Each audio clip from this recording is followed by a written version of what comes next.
Happy New Year! Again, like Christmas, don't think I was going to forget a Wednesday upload just because it's the first of the year.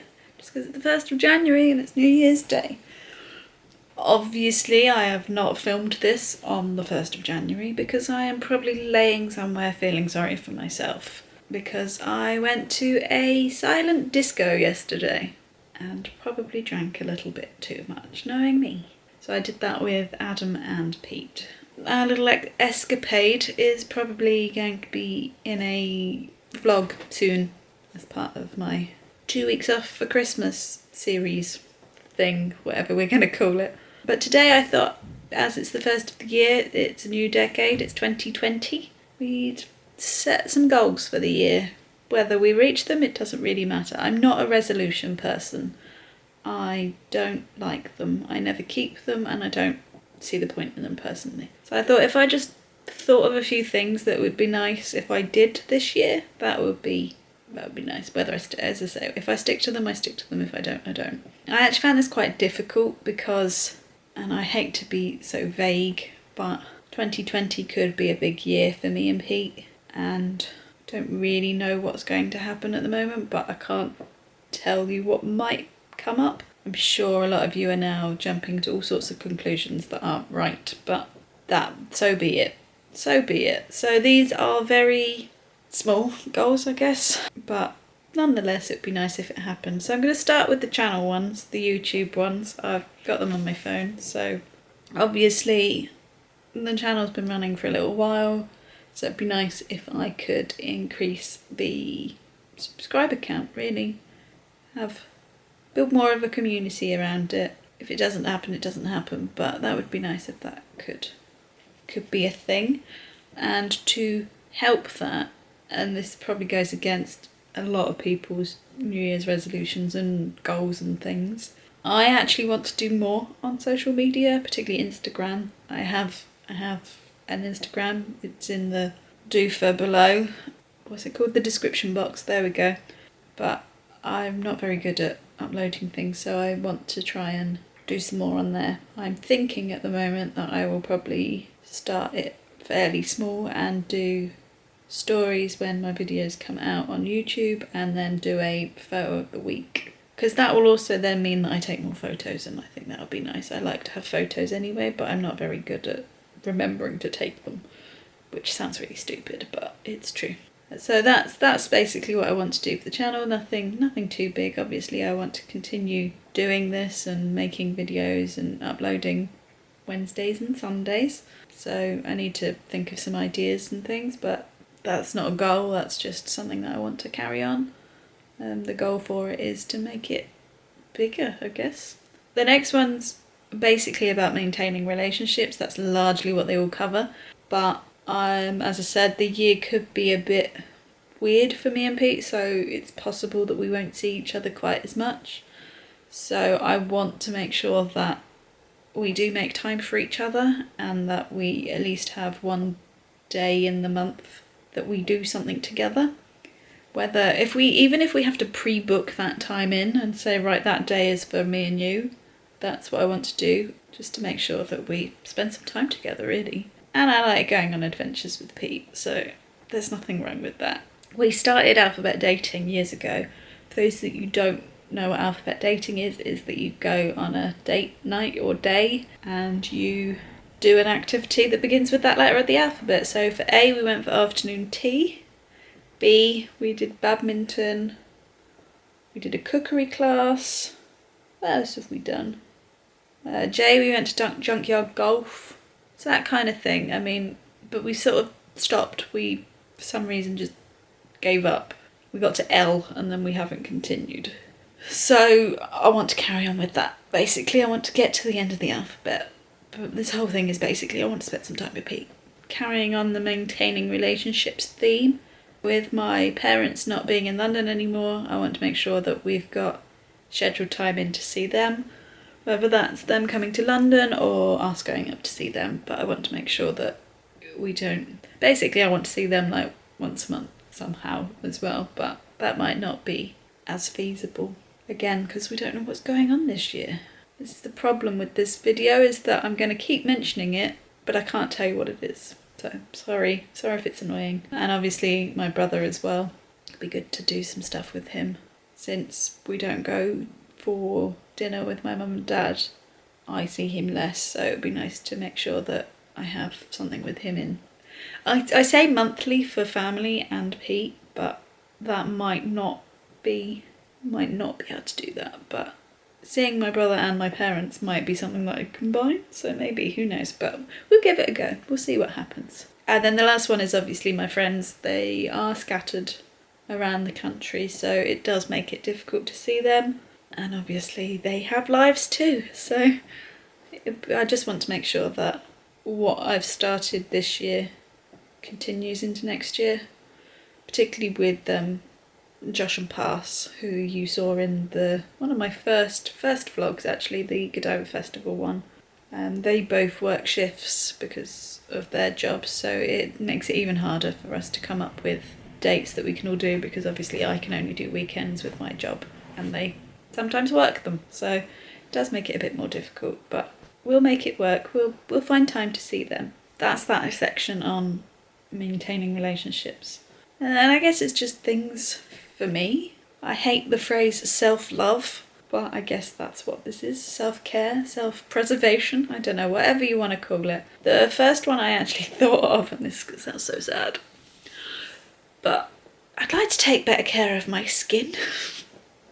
Obviously you know that I've got, as she says, scratching, I've got psoriasis, so my skin is fairly dry and flaky anyway. Should stop scratching when I'm talking about it, but you say psoriasis, you get an itchy head. And it means that I don't really put things on my skin, like foundations and stuff. But when I was younger, I sort of thought, well, I don't wear makeup, so I don't really need to moisturise and stuff. But now that I'm getting older, I can see my skin's getting a bit rubbish, so I'd like to take better care of that, even if I just stick on some moisturiser once a day. And hopefully that'll make it better. Obviously I'm talking about my face. The rest of me, I don't know what I'm going to do with that yet. We'll start with the face and then work our way down, I guess. But yeah, so I'd like to take better care of my skin.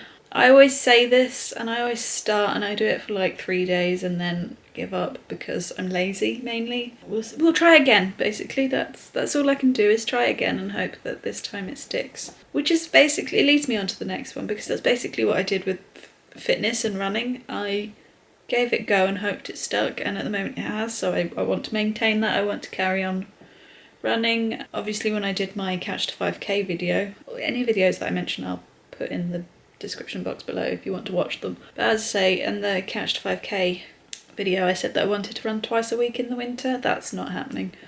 The evenings I just found too difficult. They're dark, they're cold, I'm tired from work, I don't even have some sun to make me happy with it. So that's not happening. So I am only running once a week. I took a dip when I got ill, but I've got back up to 5k. So I am running 5k once a week, but maybe I need to add something else in, I don't know. Or maybe I just really power it during the summer and then have a quiet time in the winter. I don't know, I need to work that one out. But mainly I just want to maintain what I'm doing, because at least I'm doing something. Again, and the steps. I want to carry on my 10,000 steps, but that's my own personal challenge. As you know, because of all my book reviews, I like a book, I like to read, so every year I try and read more books than I did previously. I want to keep, even if it's just one more book than I read the previous year, I want to do that. That's one of my goals. I'd love to get to the 52, you know, one book a week for the year, but I'm not sure we'll ever get there, but never say never. So that's that, and I'd love to go to the cinema more this year. I really enjoy a film, I like going to the cinema, I just don't like the price of the cinema, that's the problem. We've got a View, is one of our local cinemas here, and they do £5 tickets on a Monday, which is not a very good day to go to the cinema, which is probably why they picked it. Clever View. But if we can utilise that a bit more, I'd like that. That also ties in with the thing with Pete. That would be something that we could do together. And then I kind of want to, if there's films that I want to see but Pete doesn't, I want to make the time to just go and see it by myself. I've got no problem with doing it by myself. I've been to the cinema by myself before, been to the theatre by myself before. So maybe I need to start If there's a film I really want to see, such as one of the Disney films, and Pete doesn't want to go and see it with me, then maybe I just need to go by myself. That wasn't actually on this list when I wrote it. I just wanted to go to the cinema, but now that I'm talking about it, that's not a bad goal. It's not a bad goal. Well done. Well done, Faye. I've got on here driving, ? I can't drive. I started doing lessons last year. So last year, as in, if we're thinking it's still 2019. So 2018 I started doing driving lessons in a manual car. I didn't have a very good time of it. My instructor wasn't very supportive and I get very nervous and scared and just get flustered. So I gave up, basically. I just couldn't do it anymore. I was also writing my master's dissertation at the time and things, and it just wasn't working. So I gave up. I've now come to the conclusion that I'm just gonna, and there'll be people screaming at me for this, but I'm just gonna get an automatic license if I ever learn to drive, because it would take away some of the thinking that your brain needs to do in the driving about changing gears and things, which will help me and it'll keep me calm. I'm hoping. I don't know because I've not started any automatic driving lessons. So I might start again and do automatic lessons. I've been thinking about it. It's a skill that I'd like to have. I can see how it's useful. It will help with that whole cinema thing, but the actual thought of driving just puts the fear of God into me, to be honest. And I see so many bad drivers around work and stuff, and I'm like, do I really want to put myself in that position? So that's why it's got a ? It's something that plays in the back of my head, and people ask me about it, but whether I do it, I don't know. So that's why it's got a ? And the last one, this is, the deep one, self-improvement and all of that. I can get quite frustrated about things, work or stuff like that. That's Jeff just scratching. We'll let him finish that. So I can get quite frustrated. Thank you, Jeff. I can get quite frustrated about things at work or just in other areas of my life, and then that seeps into other things, so I can get a bit snappy. Poor Pete often gets the brunt of it. And I'd like to be able to not let these things affect me quite so much, so that I don't go quite so ratty and irritable. I know changing your personality is a difficult thing to do, but it would be nice if I managed it. I get annoyed quite quickly about little things. I imagine if there's a big problem, or I know if there's a big problem, I don't get as annoyed as I do about something small. So I want to try and let some of the small things slide a bit more. That is definitely a work in progress. So there we go. There are my goals for 2020. As I mentioned, I may not do any of them. I may do one of them. I may not do any of them. But there are the things that I wouldn't mind giving a go this year. But that could all change. I know I've said it so many times, but this year has the potential for big changes. So those little goals that I made, they might be scrapped entirely, because I don't know what the future holds, and I don't know what's coming up. But from the 1st of January 2020, those are the things that I would like to give a go. That's the end of the video. Let me know what your resolutions or goals for 2020 are in the comments below. If you've liked this video, give it a thumbs up and subscribe if you haven't already. I'm going to let hungover Faye of today just chill out and enjoy her day and eating all the Pringles. But I will see you in the next upload. Bye!